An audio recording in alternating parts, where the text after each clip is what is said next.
நமஸ்காரத்தை பண்ணலாம். இப்போ நீங்கள் எதுக்கு வந்தீங்கன்னு கேட்டார் ஆதிசேடன். பரமாவை பார்த்து நீங்கள் எதுக்கு வந்தீங்க? நான் சிவபெருமான நோக்கி அல்லவா நான் தவம் பண்ணேன், நீங்கள் எதுக்கு வந்தீங்கன்னு கேட்டா. அவர் பரமா சொன்னார், யாருன்னா என்னப்பா, உனக்கு என்ன வேணும், யார் கொடுத்தா என்ன, உனக்கு என்ன வேணும்னு கேட்டார். யார்? பரமா கேட்டாரா?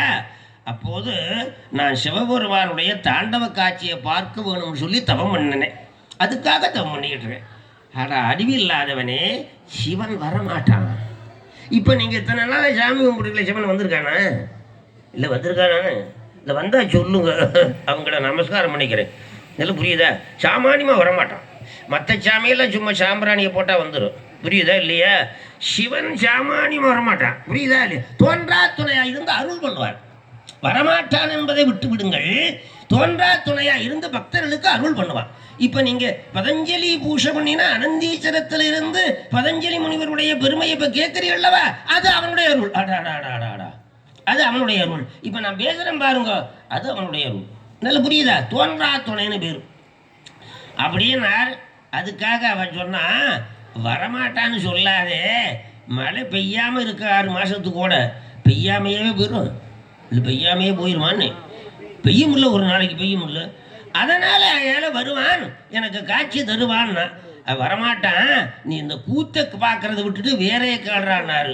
ஒன்று கூட வேண்டாட்டார். முத்தி வேண்டாம், சித்தி வேண்டாம், தேவலோகம் வேண்டாம், இந்த பதவி வேண்டாம், எந்த பதவியும் வேண்டாம், தாண்டவ காட்சியை தான் பார்க்கணும் அப்படின்னு சொன்னார். யாரு? அந்த பதஞ்சலி முனிவர். அது பேரெல்லாம் அப்புறம் வழக்கம் சொல்கிறேன் போதும். அதனால் அப்படி சொன்ன உடனே ஐயா அந்த கூத்து ஆட மாட்டான், தாருகாவனத்தில் ஆடினான்னா ஆறு சொல்லி ஆடினேன்.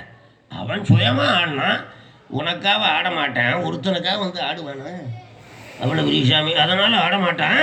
அதனால் நீ வேறு ஏதாவது கேடுறானாரு, வேண்டான்ட்டாரு. அதனால் இப்போ நீங்கள் பரமாவா? ரைட்டு, நான் உங்களை அழைக்கல, நீங்கள் போகலாம்ட்டார். பரமாவை போகலாம்ட்டார்.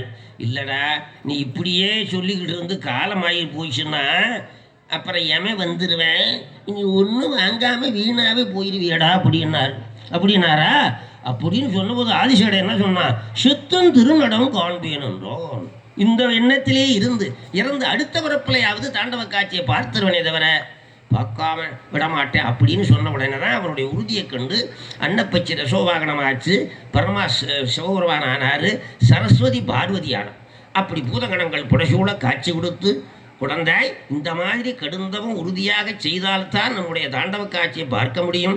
அதுவும் தாண்டவத்தை கேட்டவே நீ ஒரு ஆள், தில்லவனத்தில் ஒரு புலிக்கால் முனிவன் இருக்கிறான் வியாகாரவாதம், 2 பேர் தான் கூத்து பார்க்கணும்னு ஆசைப்பட்டிருக்கிறீங்க. மற்றைய பலன்களை கேட்பான். அதனால் தில்லவனத்தில் போய் தவத்தை பண்ண, அந்த வியாக்கரபாதனோட தவத்தை பண்ண, உனக்கு தை மாதத்தில் வியாழக்கிழமையிலே பூஷ நட்சத்திரத்தில் காட்சியை தருகிறேன், தாண்டவ காட்சியை தருகிறேன். நம்ம பார்வதி பதையே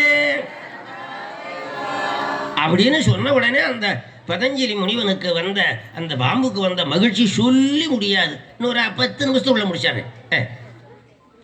10 நிமிஷத்துக்குள்ளே முடிச்சாரு. அதனாலே சொல்லி முடியாது. அதன் பிறகு அயால் இந்த உருவத்தோடு போகாதே, இந்த பொய்கையிலே மூழ்கி இந்த